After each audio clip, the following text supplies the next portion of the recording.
Well, hey y'all, and welcome to the Hillbilly Chicken Ranch. I'm Susan, I'm your hostess, and we are in my kitchen today, and it is almost supper time, y'all. And I pulled out, I have some ground beef that has been defrosted for a couple of days that I'm going to use up, and I'm going to use one of my meals in a jar, my stroganoff. And I thought, well, I got some canned mushrooms, I'm going to throw that in with the stroganoff. I've got a can of carrots I'm going to put on the side. But what other side can I make that would be tasty and something new and different that we haven't had in a very long time? And I got to thinking about succotash. Now, succotash is something that came over with the settlers, the early Americans, and it was first served by the Indians to the white settlers in America. What is succotash? Well, succotash is stevia or butter beans, and I've got my butter beans that are canned, and it is raw corn. I have some frozen raw corn, and it's very simple. You do it in a skillet, and you're going to add butter, water, salt and pepper, and I'm going to add another ingredient to mine. And I think it's going to be tasty with the added ingredient in it. And this recipe was found in Charleston Receipts. And this book originally was copyrighted in 1950. The last copyright date that I have on this was the 13th printing was June of 1965.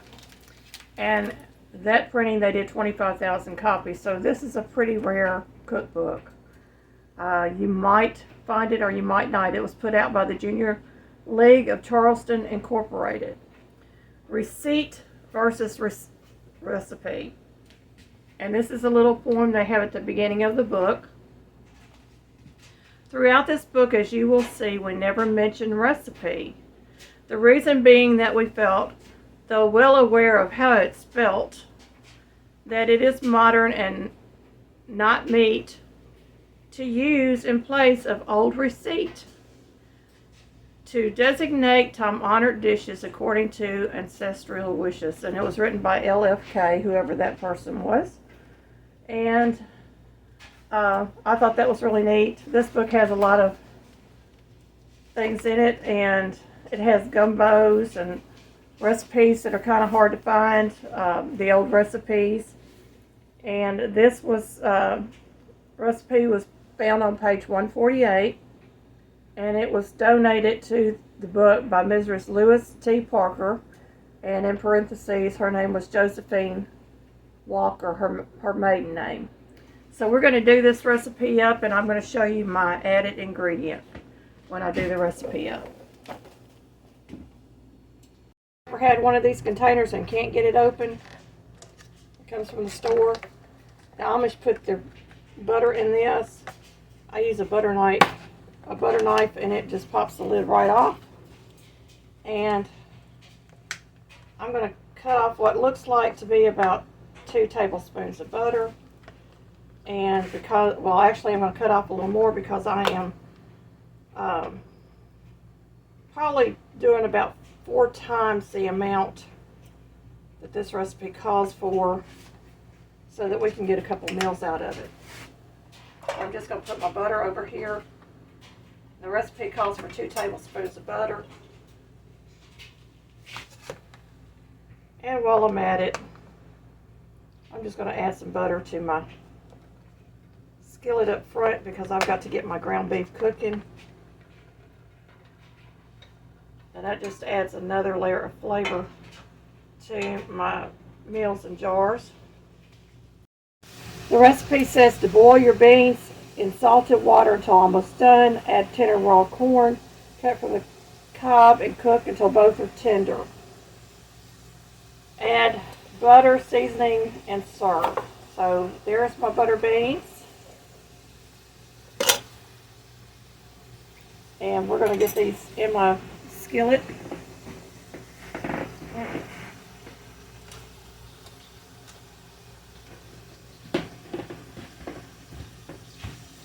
I get my butter moving around in there.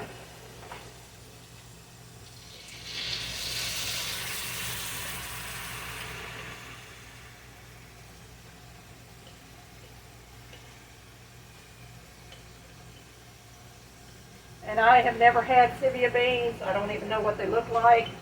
But if I had them, I would probably use them in place of the butter beans. I've only had succotash with the butter beans in it. I'm going to go ahead and get my corn out of my package, and I'm going to get it in the skillet. Now this corn is fresh off the cob. We did it ourselves this fall or this summer. Pulled it off the cob and bagged it for the freezer.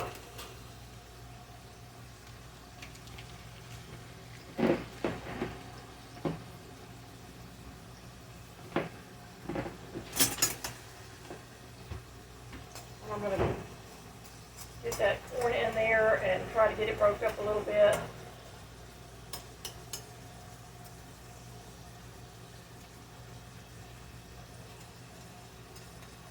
And it will start cooking down here in a moment. Okay, hopefully you can see my skillet back here. And my corn is starting to break up. Get my teapot out of my way.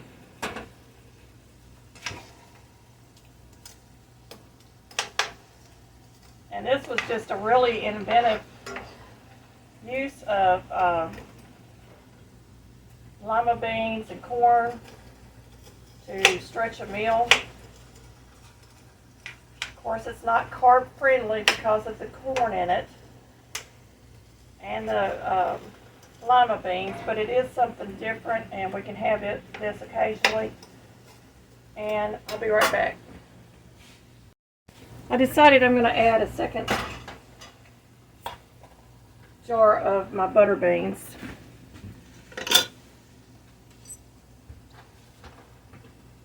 I think I had more corn than I thought I had in that bag. So this can easily be frozen. You know, if I wanted to freeze it, I could freeze it. This is great for Thanksgiving or a holiday. If you want something different on your table. Okay. My corn is starting to break up. I still got one or two chunks in there. And we're just going to let this cook together.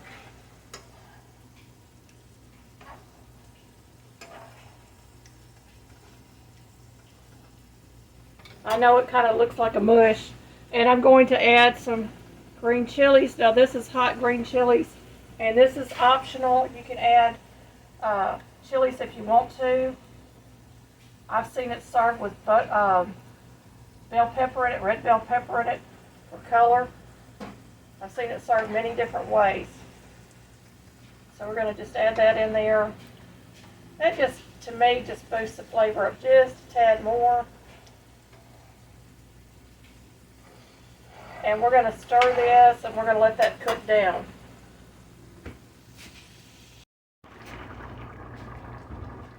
Okay, the recipe would be 1/2 cup of butter beans, 1/2 cup of raw corn, 2 tablespoons of butter, 1 1/2 cups of water, a teaspoon of salt, and 1/8 of a teaspoon of pepper. And it says it serves 4. So it was a small side dish.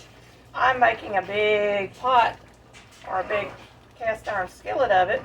I did not add any water to it because I had my lima beans and the juices that they cooked in, and that will just add flavor to this dish. I did add the can of hot peppers. You could use fresh jalapenos or any kind of hot peppers that you have on hand if you like it spicy. And some people would even add a little bit of sugar to this to make it a little bit on the sweet side. You can do that too. And I need to add my salt and pepper. Now, I'm not going to use as much salt as the recipe calls for. I'm going to use a 1/2 teaspoon because my lima beans already have salt in them, so it really doesn't need any more salt. So I'm just going to add just a little bit of salt, and I'm going to add a little bit of black pepper. And I'm not measuring, I'm guesstimating. So this is probably about a half a teaspoon. And I'm just going to sprinkle that over the top. We're going to let this continue to cook down, and I'm going to continue to stir so that it doesn't burn.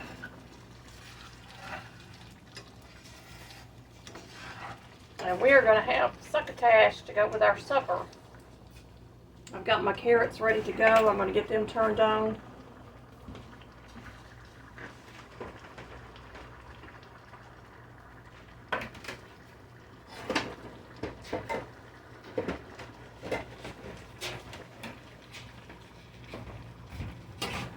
And we'll be back.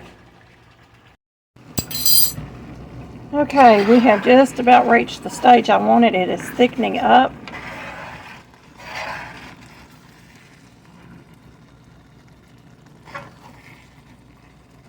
And it looks like a mess in the skillet, but it is very tasty, I promise you.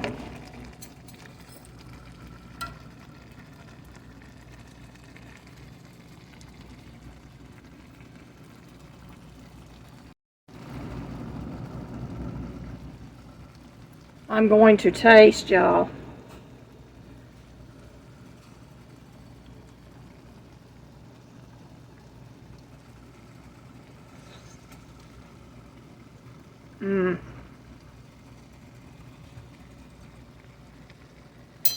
It is a marriage of flavors. I've turned my heat down on low because it is starting to stick to my skillet a little bit, and I do not want it to burn, but it is thickening up very nicely. And you can see all the lima beans and the corn in there, and the hot peppers just adds that extra layer of flavor.